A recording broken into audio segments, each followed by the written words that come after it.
Dear friends, after I had produced my last video on 6th of May, I noticed that on the social media or in the ethnic media in New Zealand, various news reports or comments are being shared showing concern about the proposed amendments that would have bad effect or negative effect on the current visa holders or on the new applications to be filed by applicants onshore or offshore. I am just giving this information today by way of this video to share that those concerns or those reports or comments are totally unjustified, and those are absolutely without any basis, and nobody should understand or take these proposed amendments to be having a direct impact or any effect on their visa conditions or current visas or any future application they are intending to file with Immigration New Zealand. So why were these amendments proposed? Immigration Minister has given a complete background and detailed information why these amendments are being proposed. First and primary thing is that these proposed amendments are only proposed to be in force or in effect for only 12 months from the date it becomes a law. So only 12 months period is the validity period or special powers being given to the Minister of Immigration by way of these amendments.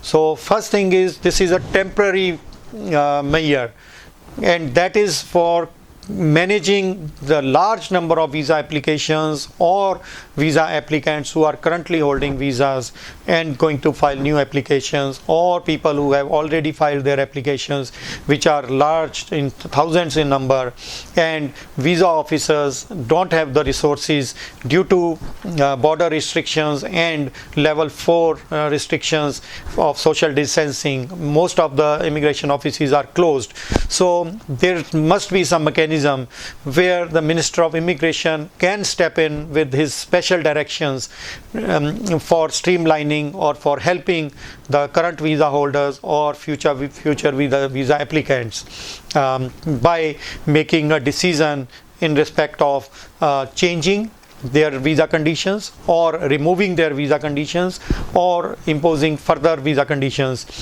for a class of people like work visa holders.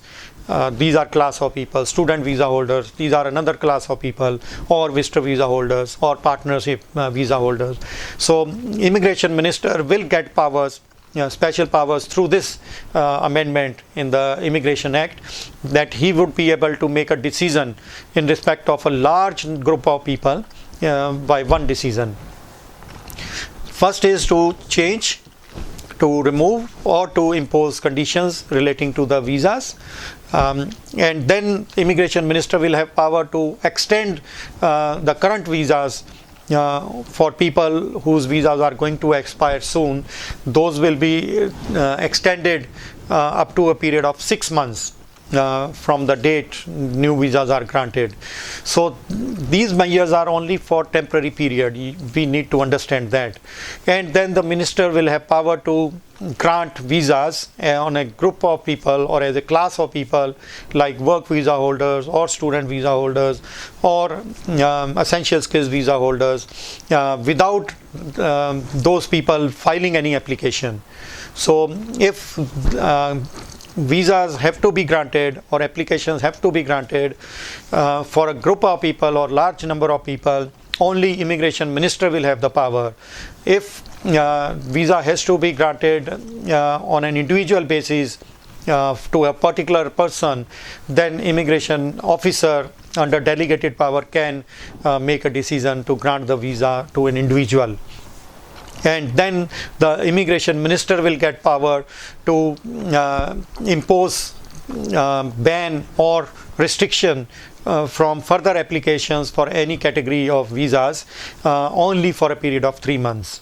So if restrictions have to be imposed for people to apply for new visas, not for current visa holders, for people like who are offshore and wants to apply for entrepreneur visas, work visas or visitor visas. So that restriction can be imposed only up to 3 months by the Minister of Immigration. All these situations and the circumstances under which Immigration Minister will get special powers are related to the lockdown period or to the border restrictions which have been imposed globally, not only in New Zealand. So those amendments have been proposed only keeping in mind the border restrictions and the global situation relating to COVID-19 outbreak. So we need to understand that these amendments won't have any direct effect on the visa holders or on their conditions or future applications.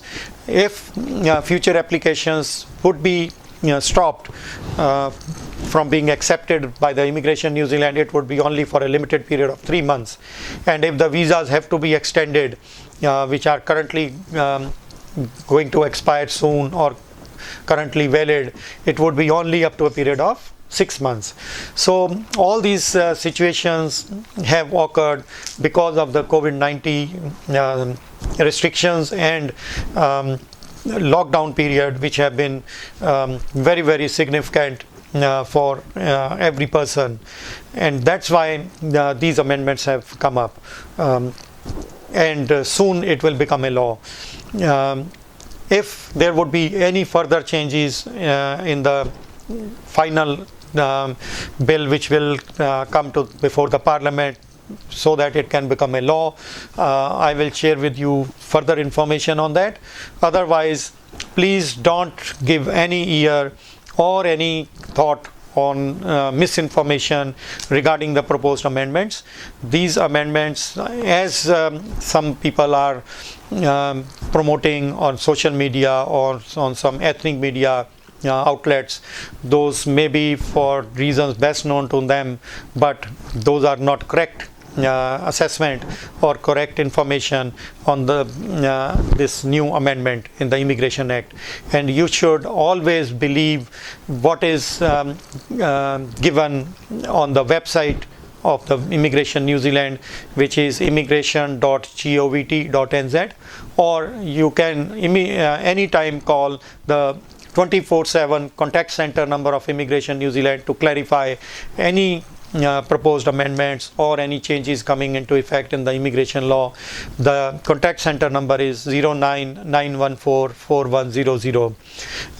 Feel free to call me or discuss any further questions or concerns you have regarding the proposed amendments and the new law which will come into effect very soon. Thanks for viewing this video, and keep safe, stay home. Thank you. Bye bye.